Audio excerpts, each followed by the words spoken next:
我叫何瑞文啦，可以叫我做瑞文啦。咁我就喺演藝學院嘅戲劇學院畢業咗，今年係第3年啦開始。我係李耀琪阿水，咁我就2019年喺香港演藝學院畢業啦，讀表演系嘅。咁就我大概係有10零年嘅劇場經驗嘅，係啦。咁咧我就係點講？之前一路都喺唔同嘅劇團嗰度有合作過啦。咁然之後來慢慢發覺自己真係好中意戲劇，咁所以咧就放棄咗原本嘅工作，咁就去投身呢個藝術嘅行列啦。我第一次見嘅時候咧，都係因為佢翻嚟香港演藝學院嗰度導3電視歌劇啦。咁咧，但係就唔係audition 嗰一刻，就係佢嚟睇我哋上堂啊。咁然之後睇我哋上堂嘅時候咧，其實咧未正式見面咧，已經聽講 Andrew 係乜都識㗎啦。咁覺得佢係應該好有內涵、好有知識嘅。第一次真係傾偈，我估係去到後來，我有機會參與愛麗絲劇場實驗室嘅一個讀劇啊。咁入邊就係、雖然佢唔係導演啦，因為我有另外一個新進嘅導演，咁但係佢有時喺我哋排戲嘅時候咧，會俾啲意見我哋嘅。咁嗰陣時就真正有啲溝通咯。我覺得佢係咩都識嘅，問佢啲咩問題佢都會答到你咯。嗰陣時係做 Peter Hank 嘅自我控訴。咁咧我唔記得我問咗啲乜嘢啦，總之應該係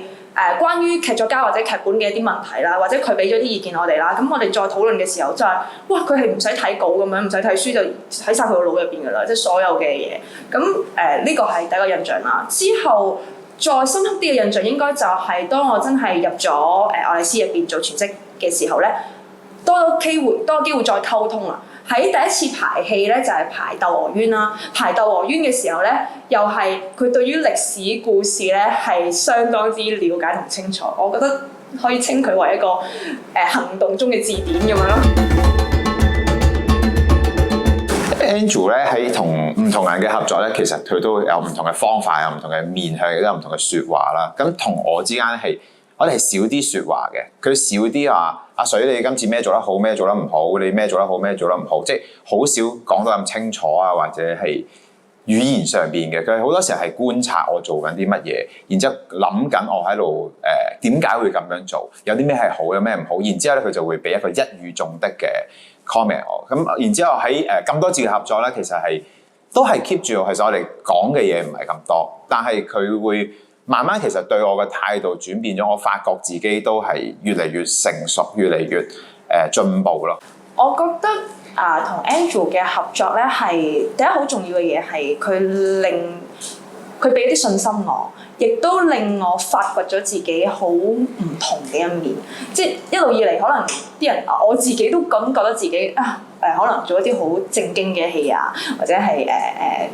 係咯，好正經嘅戲。咁但係佢又發掘咗我好有趣嘅一面，即係我貪玩嘅一面啦，同埋我會即係搞笑嘅一面啊！呢個我覺得係好開心嘅一樣嘢嚟嘅。再加上係就係嗰種信心係嚟自於佢同我一齊合作咧，俾佢潛移默化到就係我覺得做演員係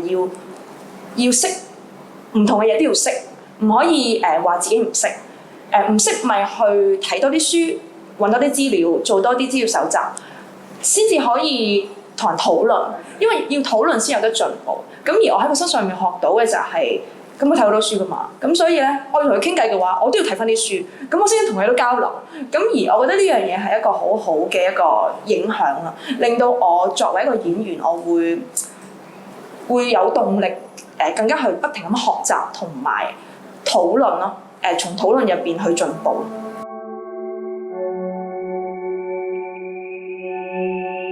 因為《暴風雨》嚟講，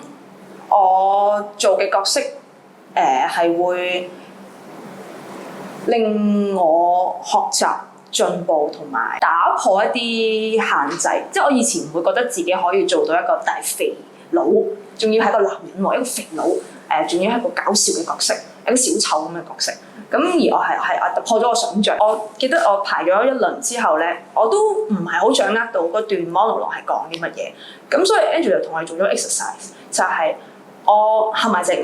去講嗰啲台詞，但係我係要望到個畫面先至去講嗰啲台詞。就好似正如頭先我所講嘅，就係台詞唔係講咗就係㗎，即係嗰種訓練就係我一定要真實地見到嗰樣嘢，或者我嘅 imagination 我想像到，我先至去講出嚟。我自己講自己聽翻，原來真係好唔同㗎。即係嗰種我就咁背咗台詞，同埋嗰個我喺嗰個畫面入邊行緊嗰個 journey。暴風雨因為其實始終係我哋加入愛麗絲之後第一個公開售票嘅演出啦，咁而且Andrew 俾我做卡力班咧，氣氛係真係相當唔少嘅，咁係一個大挑戰嚟嘅。咁作為一個叫做出道作啦，即係畢業之後，咁所以個俾自己嘅壓力啊或者要求都係高嘅。咁就至於點解咁深刻或者點樣咧，即係流唔流汗嗰樣嘢咧，就係、其實每次排都係流晒汗嘅，啲衫係濕晒。去到演出嘅時候，嗰件衫咧係吸收咗好多嘅汗水，發出一啲味道係啦。咁但係 Andrew 係提醒咗我係，你動作做得多係一件事，係好唔好睇係一件事。但係佢話愛麗絲嘅戲咧，其實係好方便影劇照嘅，即係因為係比喻嚟嘅。因為我哋有好多定格啊，有啲 picture， 咁其實觀眾就咁睇個 picture 本身就已經會有一啲關於呢個戲講緊乜嘢嘅聯想㗎啦，咁所以就唔好哇哇咁樣就做咗成個戲啦，人哋都唔知你講乜咁樣。咁呢個係啱啱畢業嘅演員去到成熟，即係成熟啲嘅一個好重要嘅要點啊。